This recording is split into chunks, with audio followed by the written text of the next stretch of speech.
ओम शांति।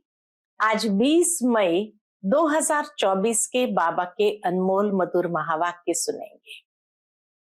आज की मुरली में बाबा ने एक बहुत सुंदर बात समझाई है। बाबा कहे कलयुगी राजाई और सतयुगी राजाई में मुख्य अंतर क्या है।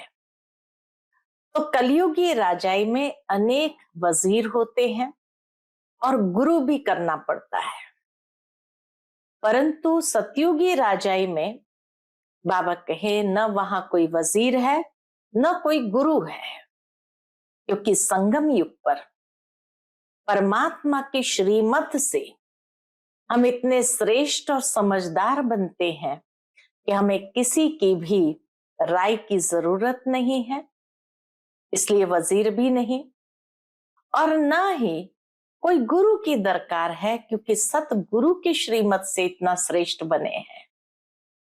साथ ही साथ बाबा कहे इस समय बाबा आए ही है तुम्हें भक्ति का फल देने के लिए। जिन्होंने जास्ती भक्ति की होगी वही ज्ञान में भी आगे जाएंगे। तो इसीलिए बाबा हम बच्चों को इस समय श्रेष्ठ ते श्रेष्ठ बनाते हैं। सुनते हैं आज के बाबा के अनमोल मधुर महावाक्य।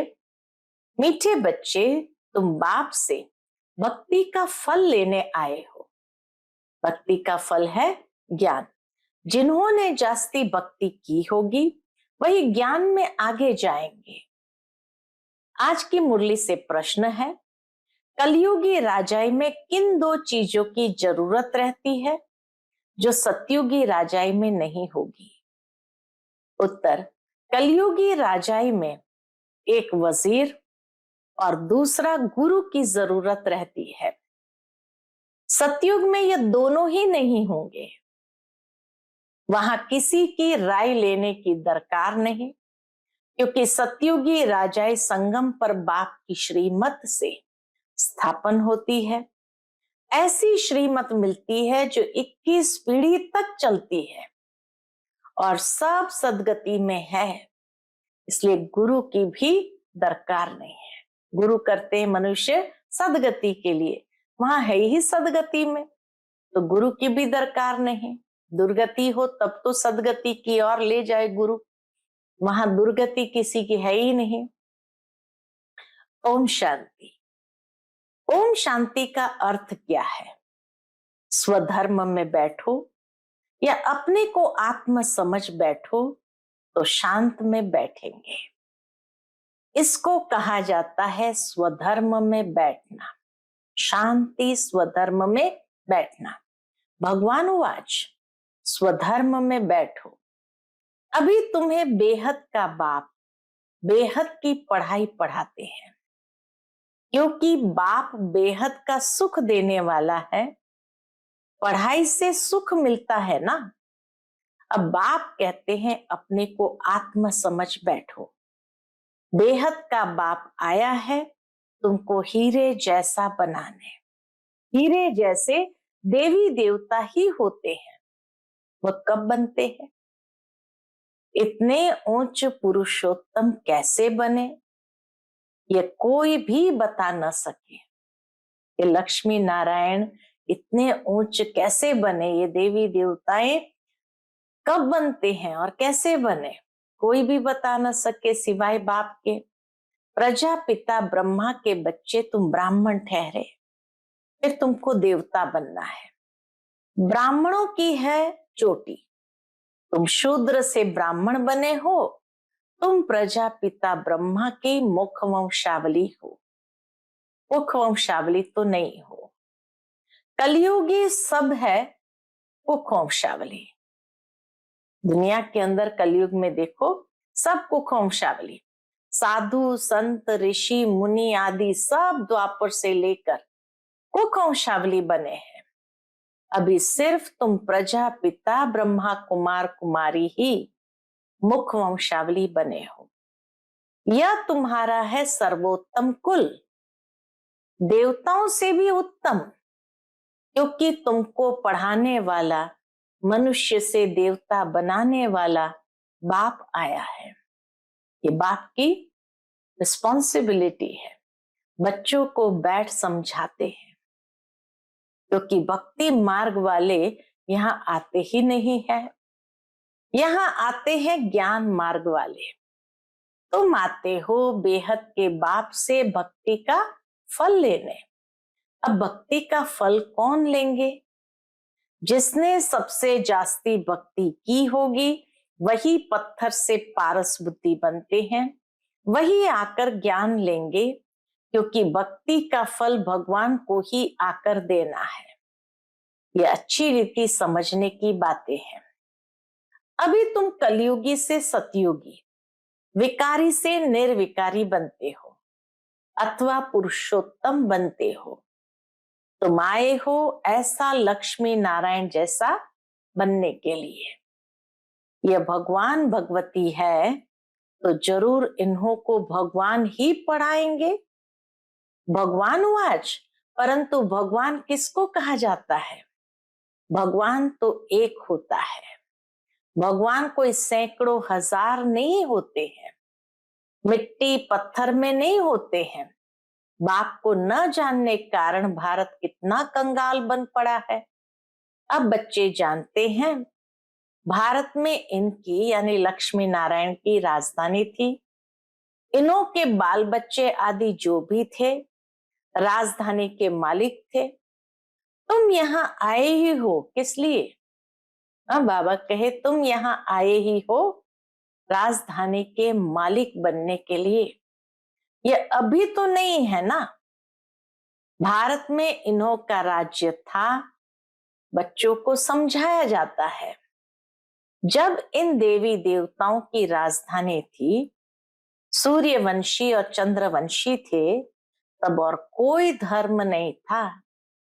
इस समय फिर सब धर्म है, यह धर्म नहीं है।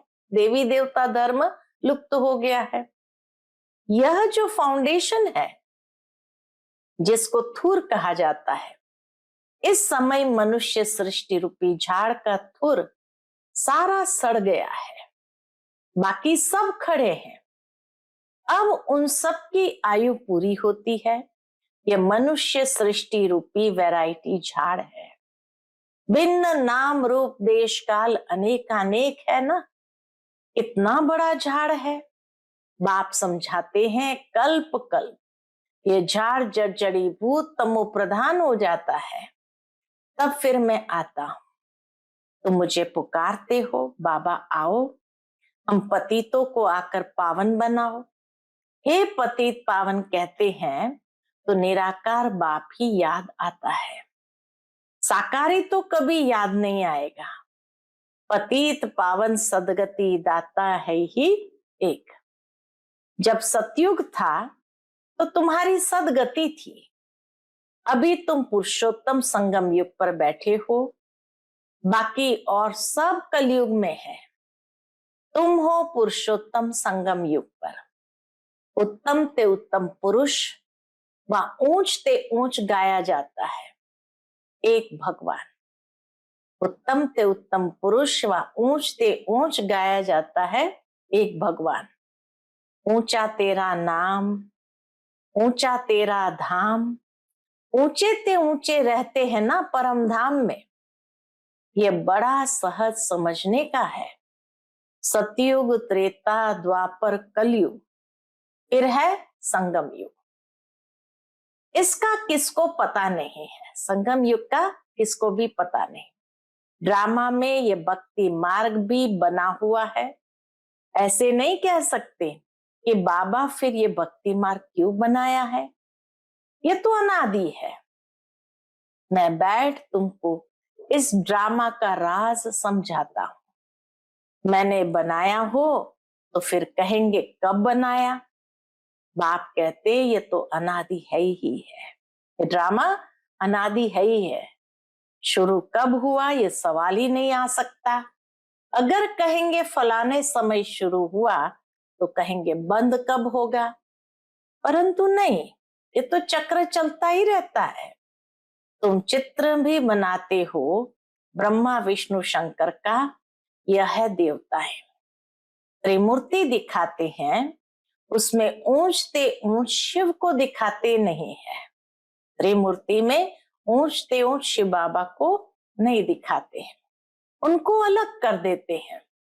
ब्रह्मा द्वारा स्थापना सो तो अब हो रही है, तुम अपनी राजधानी स्थापन कर रहे हो। राजधानी में तो सब प्रकार के पद होते हैं, प्रेसिडेंट है, प्राइम मिनिस्टर है, चीफ मिनिस्टर है, ये सब होते हैं राय देने वाले। सतयुग में राय देने वाले कोई चाहिए नहीं। अभी जो तुमको राय अथवा श्रीमत मिलती है वह अविनाशी बन जाती है। अभी देखो कितनी राय देने वाले हैं, कितने मिनिस्टर्स होते हैं, ढेर के ढेर है। पैसे खर्च कर मिनिस्टर आदि बनते हैं राय देने के लिए। खुद गवर्नमेंट भी कहती है यह करप्टिव है, बहुत खाते हैं, यह तो है ही कलयुग। वहां तो ऐसे होते नहीं, सतयुग में कोई भी ऐसे होते नहीं। वजीर आदि की दरकार नहीं रहती। यह मत 21 जन्म चलती है, तुम्हारी सदगति हो जाती है। वहां तो गुरु की भी दरकार नहीं रहती। सतयुग में न गुरु न वजीर रहता है। अभी तुमको श्रीमत मिलती है अविनाशी 21 पीढ़ी के लिए, 21 बुढ़ापे के लिए। बूढ़ा बन फिर शरीर छोड़ जाए बच्चा बनेंगे, जैसे सर्प एक खाल छोड़ फिर दूसरी लेते हैं।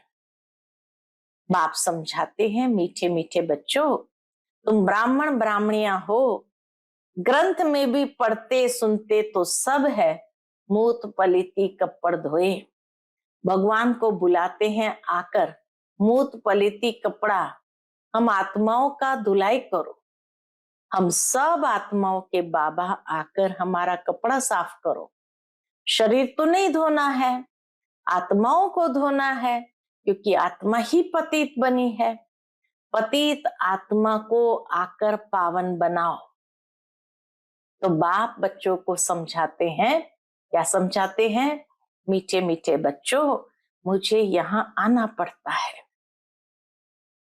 इसलिए आते हैं, मैं ही ज्ञान का सागर, पवित्रता का सागर हूं। तुम बेहद के बाप से बेहद का वर्षा लेते हो, हद के बाप से हद का वर्षा मिलता है। हद के वर्षे में दुख बहुत है, इसलिए बाप को याद करते हैं। अथाह दुख है। बाप ने कहा है ये 5 विकारों रूपी रावण तुम्हारा सबसे बड़ा दुश्मन है। ये आदि मध्य अंत दुख देते हैं। ये मीठे बच्चों, अगर इस जन्म में ब्राह्मण बनकर काम पर जीत पहनी तो जगत जीत बनेंगे।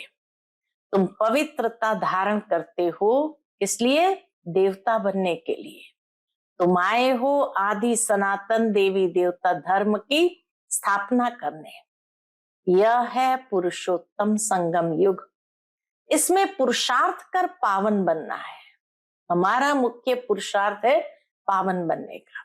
कल्प पहले जितने पावन बने थे सूर्यवंशी चंद्रवंशी घराने के, वह जरूर बनेंगे। टाइम तो लगता है ना। बाप युक्ति बहुत सहज बताते हैं। अब बाप के बच्चे तो बने हो, यहां तुम किसके पास आए हो? वह तो है निराकार, उसने इस शरीर का लोन लिया है। वह खुद बताते हैं यह है बहुत जन्म के अंत के भी अंत का जन्म, ब्रह्मा बाबा का। तो यह हुआ सबसे जास्ती पुराना तन। मैं आता ही हूं पुरानी रावण की आसुरी दुनिया में, और फिर उनके शरीर में जो अपने जन्म को नहीं जानते हैं। यह है बहुत जन्म के अंत का जन्म, जबकि इनकी वानप्रस्थ अवस्था है। तब मैं प्रवेश करता हूं। गुरु भी हमेशा वानप्रस्थ में किया जाता है। कहते हैं ना, 60 तो लगी लाठ। घर में रहेंगे तो बच्चों की लाठ लगेगी, इसलिए भागो घर से। बच्चे ऐसे होते हैं जो बाप को लाठी मारने में भी देरी नहीं करते हैं। कहेंगे कहां मरे तो धन हमको मिले। हाँ, सारे दुनिया के अंदर स्वार्थी बन गए हैं। वानप्रस्थियों के बहुत सत्संग होते हैं। तुम जानते हो सर्व का सदगति दाता एक है। वह संगम युग पर ही आते हैं। सतयुग में जब तुम सदगति पाते हो तो बाकी सब शांति धाम में रहते हैं। इसको कहा जाता है सर्व की सदगति। बाप के सिवाय और तो कोई भी सदगति दाता हो नहीं सकता। कोई सदगति कर भी नहीं सकते, हो भी नहीं सकता। न किसको श्री कह सकते हैं, न श्री श्री। श्री अर्थात श्रेष्ठ होते हैं देवताएं। श्री लक्ष्मी, श्री नारायण उनको कहा जाता है। उन्हों को बनाने वाला कौन? श्री श्री शिव बाबा को ही कहना चाहिए। वही आकर सबको इतना श्रेष्ठ बनाते हैं। तो बाप भूले सिद्ध कर बताते हैं। तुमने इतने गुरु किया फिर भी ऐसा ही होगा, फिर भी 5000 साल बाद ऐसा ही होगा। तुम फिर वही गुरु आदि करेंगे, चक्र फिर वही रिपीट होगा। जब तुम स्वर्ग में रहते हो तो वहां हो सुखधाम में, पवित्रता सुख शांति सब वहां है। वहां झगड़ा आदि होता नहीं। बाकी इतने सब शांति धाम में चले जाते हैं। बल सतयुग को लाखों वर्ष कह देते हैं। बाप कहते लाखों वर्ष की बात है ही नहीं। लाखों वर्ष की कोई बात है ही नहीं। यह तो 5000 वर्ष की बात है। कहते भी है मनुष्य के 84 जन्म। दिन प्रतिदिन सीढ़ी नीचे उतरते तमो प्रधान बनते जाते हैं। तो बाप समझाते हैं यह भी ड्रामा बना हुआ है। एक्टर्स होकर ड्रामा के क्रिएटर, डायरेक्टर, मुख्य एक्टर को न जाने तो क्या कहेंगे?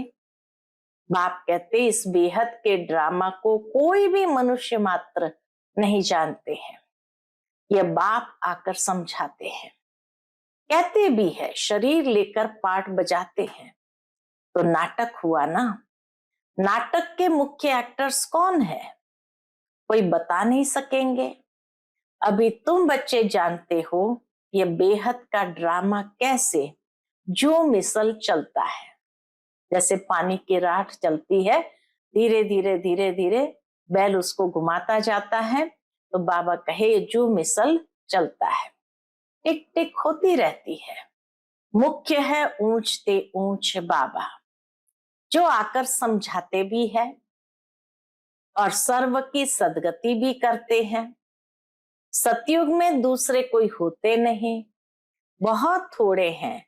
वो थोड़े जो होंगे उन्होंने सबसे जास्ती भक्ति की होगी। थोड़े से ही जो सतयुग आदि में आते हैं, जैसे ही द्वापर से नीचे उतरते हैं तो उन्होंने ही सबसे जास्ती भक्ति की होगी। तुम्हारे पास प्रदर्शनी व म्यूजियम में आएंगे कौन? बाबा कहे तुम्हारे पास प्रदर्शनी व म्यूजियम में आएंगे वह जिन्होंने बहुत भक्ति की है। एक शिव की भक्ति करना, इसको कहा जाता है अव्यभिचारी भक्ति। अव्यभिचारी भक्ति। फिर बहुतों की भक्ति करते क्या हो गए? व्यभिचारी बन पड़े हैं। अभी तो बिल्कुल ही तमो प्रधान भक्ति है। पहले सतो प्रधान भक्ति थी, फिर सीढ़ी उतरते तमो प्रधान बने हैं। ऐसी हालत जब होती है तब बाप आते ही है सबको तमो प्रधान से सतो प्रधान बनाने। इस बेहद के ड्रामा को भी तुम अभी जानते हो और तो कोई भी जानता नहीं। अच्छा, मीठे मीठे सिकिलदे बच्चों प्रति माता पिता बाप दादा का याद प्यार और गुड मॉर्निंग। रूहानी बाप की रूहानी बच्चों को नमस्ते। हम सभी रूहानी बच्चों की रूहानी माता पिता बाप दादा को याद प्यार, गुड मॉर्निंग और नमस्ते। नमस्ते। शुक्रिया बाबा, शुक्रिया। आज की मुरली से धारणा के लिए मुख्य सार है। पहली पॉइंट, बेहद बाप से बेहद का वर्षा लेने के लिए पावन जरूर बनना है। जब अभी पवित्रता का वर्षा लो अर्थात काम जीत बनो, तब जगत जीत बन सकेंगे। दूसरी पॉइंट, बेहद बाप से पढ़ाई पढ़कर स्वयं को कौड़ी से हीरे जैसा बनाना है, बेहद का सुख लेना है। नशा रहे, मनुष्य से देवता बनाने वाला बाप अभी हमारे सन्मुख है। अभी है हमारा ये सर्वोत्तम ब्राह्मण कुल। आज का बाप दादा का मधुर वरदान हम बच्चों के प्रति है, कौन सा? ज्ञान संपन्न दाता बन सर्व आत्माओं के प्रति शुभ चिंतक बनने वाले श्रेष्ठ सेवाधारी भव। ज्ञान संपन्न दाता बन सर्व आत्माओं के प्रति शुभ चिंतक बनने वाले श्रेष्ठ सेवाधारी भव। शुभ चिंतक बनने का विशेष आधार शुभ चिंतन है। कितना शुभ चिंतन चलेगा तो शुभ चिंतक सहज बन सकेंगे। जो व्यर्थ चिंतन व पर चिंतन करते हैं वह शुभ चिंतक नहीं बन सकते। सीधा हिसाब है, वो शुभ चिंतक नहीं बन सकते। शुभ चिंतक मणियों के पास शुभ चिंतन का शक्तिशाली खजाना सदा भरपूर होगा। भरपूरता के कारण ही औरों के प्रति शुभ चिंतक बन सकते हैं। खुद अंदर से भरपूर है तो दूसरों के प्रति भी शुभ चिंतक बन सकते हैं। शुभ चिंतक अर्थात सर्व ज्ञान रत्नों से भरपूर ऐसे ज्ञान संपन्न दाता ही चलते फिरते हर एक की सेवा करते श्रेष्ठ सेवाधारी बन जाते हैं। आज का विशेष स्लोगन है, विश्व राज्य अधिकारी बनना है तो विश्व परिवर्तन के कार्य में निमित्त बनो। विश्व राज्य अधिकारी बनना है तो विश्व परिवर्तन के कार्य के निमित्त बनो। बहुत गहरी बात बाबा ने समझाई है। जिस तरह आज की कलयुगी दुनिया में भी जो समाज में कुछ न कुछ परिवर्तन लाते हैं, लोग उनके लिए ही अच्छी भावना रखते हुए अगर वो इलेक्शन में खड़े भी होते हैं तो उसको जिताते हैं, अर्थात वो राज्य अधिकारी बनता है। तो इसलिए बाबा कहे, तुम बच्चे भी विश्व राज्य अधिकारी कब बनेंगे? जब विश्व में भी मनसा वाचा कर्मणा तन मन धन समय श्वास शक्ति जिससे भी कुछ न कुछ परिवर्तन का कार्य करके दिखाएं, तो बाबा भी ड्रामा भी सहज उसको राज्य अधिकारी बना देते हैं। इसीलिए हमेशा स्वयं में परिवर्तन और समाज के अंदर भी कुछ परिवर्तन के कार्य को जरूर करना है। अच्छा, ओम शांति।